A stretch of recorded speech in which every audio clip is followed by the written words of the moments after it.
स्वागत है आपका हॉन्टेड टेल्स चैनल पर। अगर आप इस चैनल पर नए हैं तो सब्सक्राइब जरूर करें और हमारी डरावनी कहानियों की दुनिया में शामिल हो जाएं।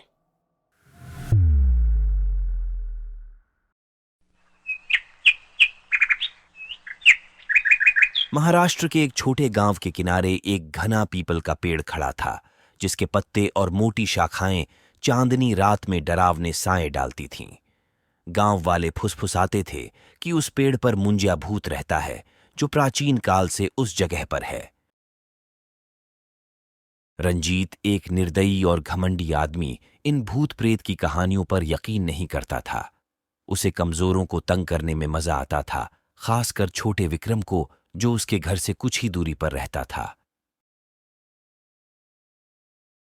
एक शाम रंजीत ने विक्रम को पीपल के पेड़ के पास घेर लिया, उसकी थैली छीन ली और उसे नुकसान पहुंचाने की धमकी दी। रंजीत चाचा, मुझे छोड़ दो, मैंने आपका क्या बिगाड़ा है? विक्रम ने आंसू भरी आंखों से गिड़गिड़ाते हुए कहा। रंजीत की निर्दयी हंसी जंगल में गूंज उठी। मुझे कौन रोकेगा मुंजिया, ये तो बस एक कहानी है। जैसे ही रंजीत की आवाज तेज हुई, पीपल का पेड़ जोर जोर से हिलने लगा। तापमान गिर गया और एक ठंडी हवा उस साफ मैदान में दौड़ गई। रंजीत ने डरते हुए चारों ओर देखा। भाग जा विक्रम, अंधेरे से एक डरावनी आवाज आई। इस आदमी को मुझे सौंप दे। विक्रम को दूसरी बार कहने की जरूरत नहीं पड़ी, वह वहां से भाग गया, रंजीत को पेड़ के नीचे अकेला छोड़कर।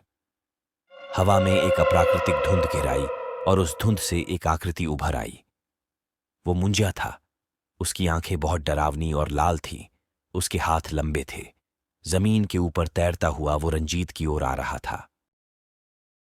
तुम कौन हो? रंजीत ने हकलाते हुए पूछा। उसका बहादुरी का नाटक गायब हो गया। मैं इस पेड़ का रक्षक और तुम जैसे दुष्ट पापी लोगों का काल हूं, मुंजिया ने उत्तर दिया। उसकी आवाज गुस्से से गूंज रही थी। तुमने दर्द और पीड़ा दी है, अब तुम्हें डर का सामना करना होगा। रंजीत ने भागने की कोशिश की, लेकिन पीपल के पेड़ की शाखाएं जिंदा हो उठीं, उसके टखनों को पकड़कर उसे वापस खींच लिया। उसने चीख मारी, लेकिन गांव बहुत दूर था, उसकी चीख सुनने के लिए वहां कोई नहीं था। मुंजिया की आंखें परलौकिक रोशनी से चमक उठीं जब उसने अपना भूतिया हाथ रंजीत के माथे पर रखा। स्मृतियां रंजीत के दिमाग में बाढ़ की तरह भर गईं। हर निर्दयी शब्द, हर हिंसक कृत्य जो उसने किया था, दूसरों को जो दर्द उसने दिया था, वह अब उसकी नसों में दौड़ रहा था। हर पीड़ा का पल 10 गुना बढ़ गया। उसने उन लोगों के चेहरे देखे जिन्हें उसने तंग किया था। उनकी आंखें आंसुओं से भरी हुई, उनकी आवाजें रहम की भीख मांगती हुई। उनके दर्द को महसूस करो, उनकी पीड़ा को समझो, मुंजिया ने आदेश दिया। रंजीत की चीखें गूंज उठीं, वह जमीन पर तड़प रहा था, उस कष्ट से बच नहीं पा रहा था।